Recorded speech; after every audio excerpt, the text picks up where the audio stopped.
Keisha, come. Yes, Betty. I'm delighted to be joined this morning by Cindy Gillespie, our director at DYS, and Deputy Director Keisha Smith, and the Director of Division of Youth Services, Betty Gooman.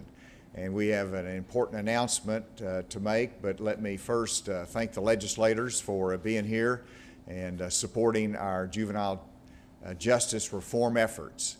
And let me lay a little backdrop for this, that we have, since I've been governor, addressed child welfare reform. It was in crisis mode and we've addressed that, but I always knew that we had to do more in terms of our juvenile justice reform.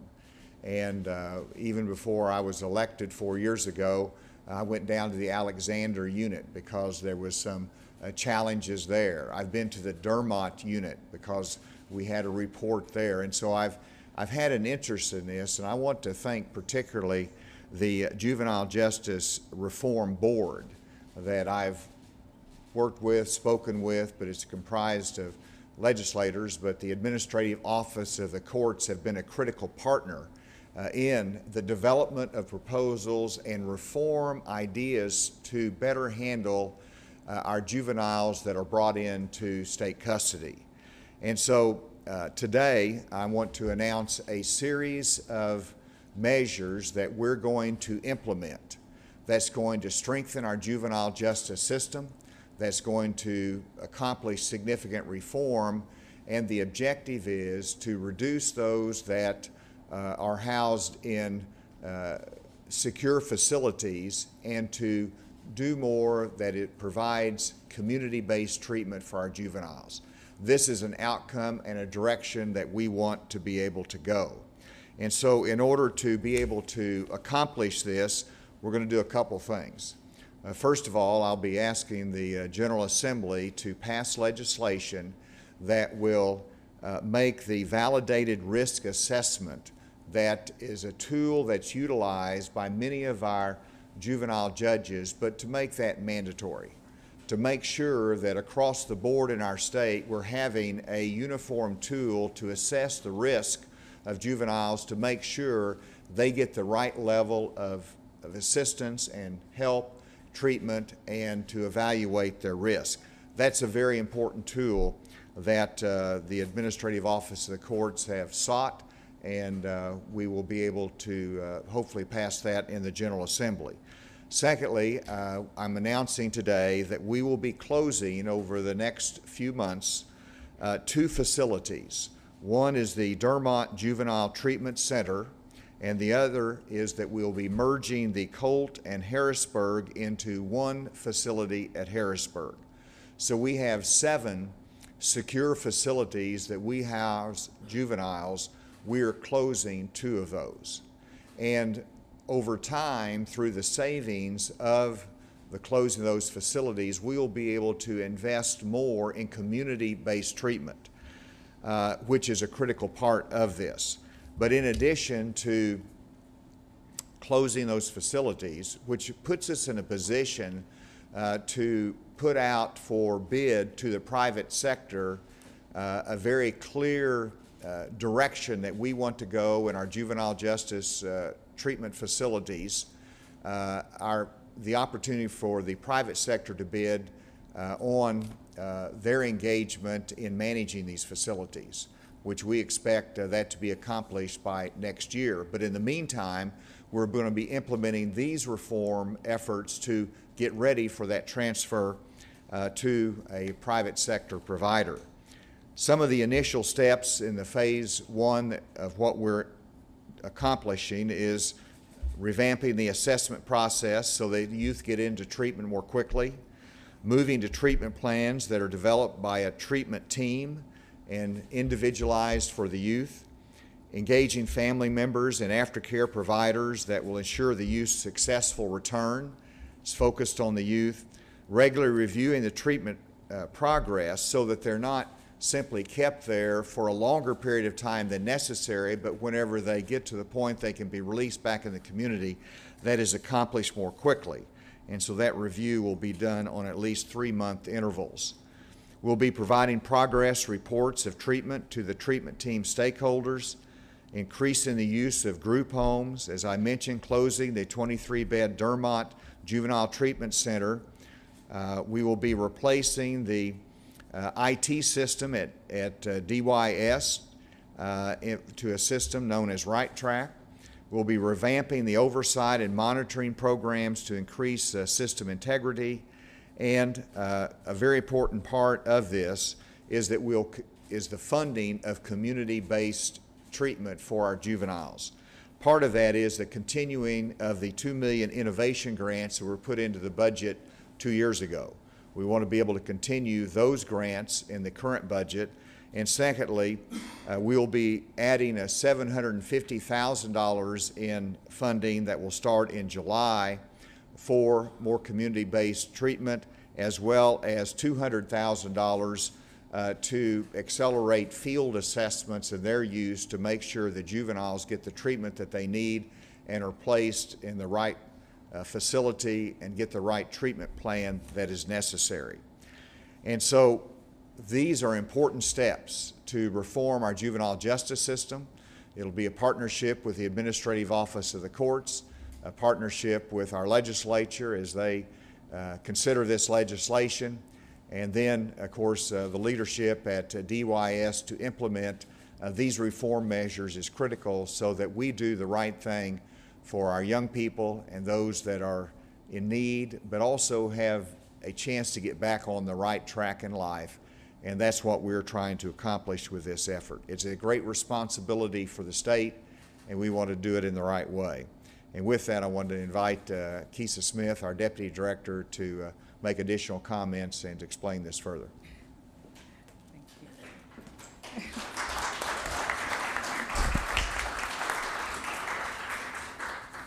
Thank you. Thank you. First off, we definitely want to thank Governor Hutchinson for his commitment to the juveniles in our system. As he referenced, on Governor Hutchinson's very first day, he visited our Alexander facility and stated his commitment to moving the juvenile justice system forward. And so we are very excited to see this day coming. There are many stakeholders in the room. I definitely want to thank the judiciary, our providers, everyone who has walked in this process with us. Many of you all have sat around the table for years and talked about the changes that needed to be made. And so we are very excited to be here today to be able to say that we are starting that pathway forward. I want to emphasize the fact that this is phase one of this process, that there will be many more changes to come down the line, but we are starting with some significant changes. The governor did a great job in going over all of the things that we're planning on doing. I wanted to focus on the fact that we are really looking at taking a deep dive into the treatment of our youth.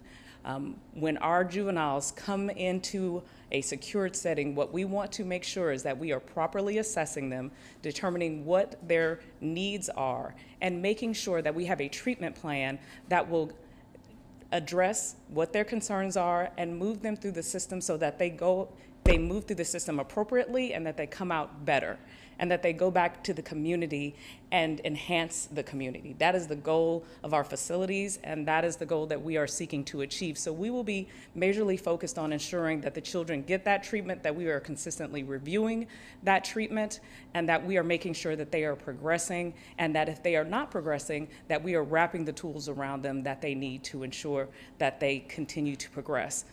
As the governor stated, we are equally committed to making sure that if a child does not need to be in a secured setting, that they are not there, that they are in a non-secured setting, or that they are in the community with community-based services wrapped around them to keep them close to their family, keep them close to those individuals that are committed to their success and ensuring that they progress along. So as you all have fact sheets, I won't belabor all of the changes that we are going through, but we will definitely take all the questions pertaining to that. But we are excited about the fact that we are making these changes to ensure that the youth of Arkansas have a better tomorrow. So with that, I will just suggest you mention the infrastructure investments. Thank you. Okay. Okay. Thank you, Cindy. She reminded me that not on top of all of the changes that we are making, many of you all know that there have been concerns noted in the media by our legislative representatives about our current facilities. And so we are making an investment on top of all of the other changes that we are making an investment in the infrastructures that we currently have. One of the things that happens when we are closing two of our facilities is that we are going to be able to divert some funding to ensure that we enhance the facilities that currently exist. We've had major concerns noted around the locking system at the Alexander facility. That is a fix that will be coming in the upcoming months. We will also be investing in the infrastructure of all of our existing facilities.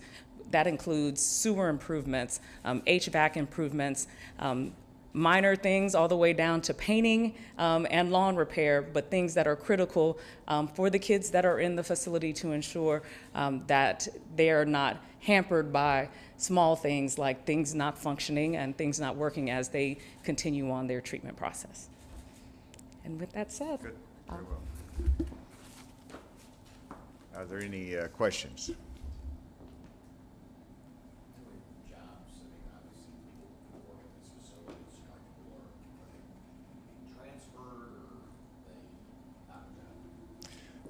No, I'm going to, Cindy, why don't you address that? Or?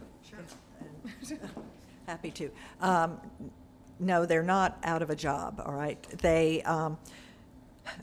We are looking at a transformation over the next 7 months until the new contracts go into place on July 1. That is when all the workers at the facilities right now are temporary employees. They're hired as extra help. And have been working in those roles since DYS took over the facilities back 1.5 years ago. And what we want to do is ensure that when the new vendor comes in July, he has the opportunity to hire everyone who is working. So as we go through the next several months and we work through a methodical process to be able to close those two facilities, the employees that work there will be, that are employees of course in good standing, will be allowed the opportunity to transition to another job so that they can stay aboard until the new contractor comes aboard in July. You're talking about government, this includes private sector. Correct.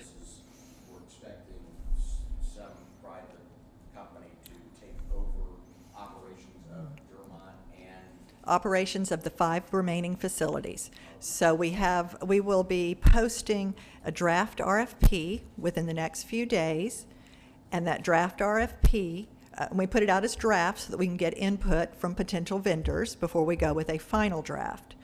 And then a final RFP. And then we will go through a procurement process that will end with the new vendor starting July 1 of 2019, and that will privatize all of the DYS residential facilities, those 5 facilities. By that point, we will have closed Colt and Dermont, the Dermont Treatment Center. so juvenile detention centers, in essence, will be run by, No. Do you want to explain juvenile detention centers? Sure.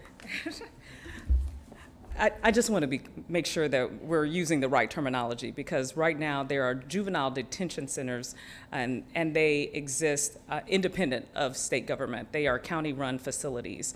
And so our facilities, we refer to them as juvenile treatment centers. And for many years, they were all privatized to begin with. Back in December 2016, we put forward a contract, and it did not go through. And that's when the state took over the operations of the facilities that we currently run. And so we are putting them back out for a private contractor. So the answer is yes. Yes. That they will, after we go through the bidding process, operate the remaining 5 juvenile treatment centers. Yes, sir. and that's what is important here. We don't want to put out for bid that they operate 7 when we're closing 2. So we had to make the decisions early and to set these reform efforts in place so that we can accomplish the reform and put it in motion as we also go into the private sector bidding on this process. Yes, ma'am. This new RFP, is the goal to have a single provider to maintain all 5 GTCs? And also, will the RFP include special language to really ensure oversight? Because now it's private control of the treatment of kids. Well, let me emphasize that the responsibility is through DYS, it's through the state, and so it's a critical part of it to exercise oversight, to have the right auditing of the private sectors, because it is ultimately our responsibility.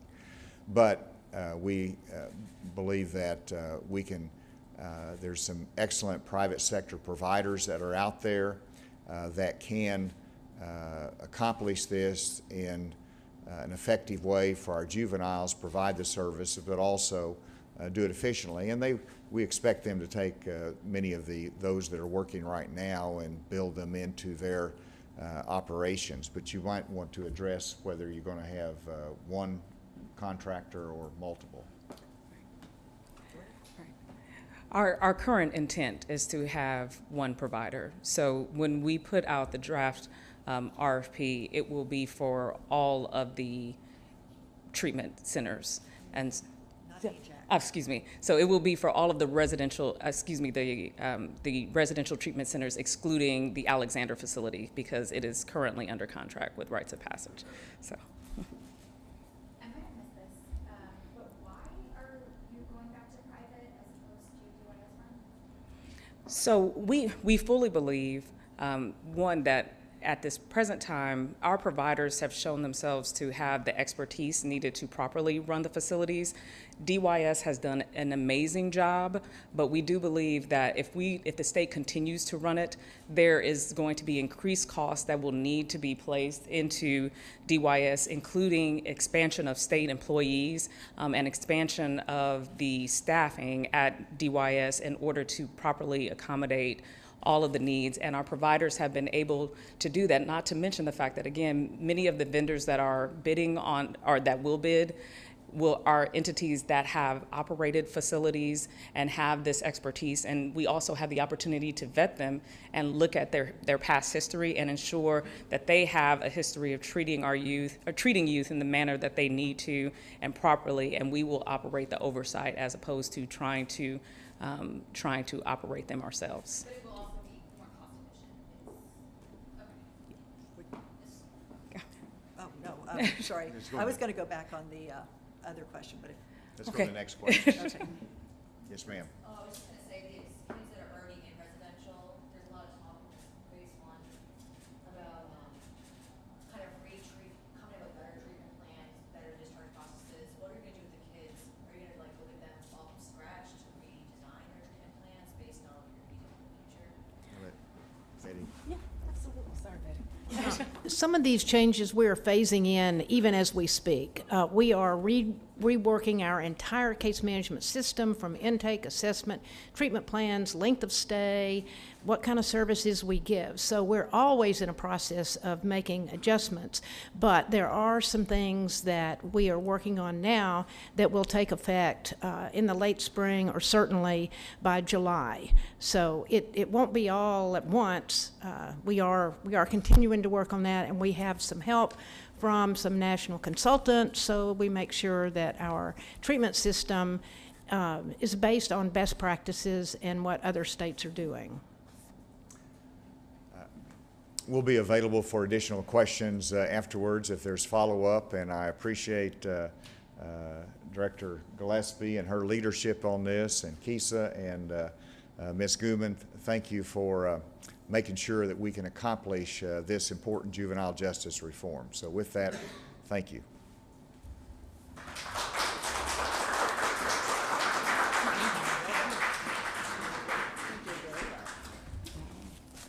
about that club.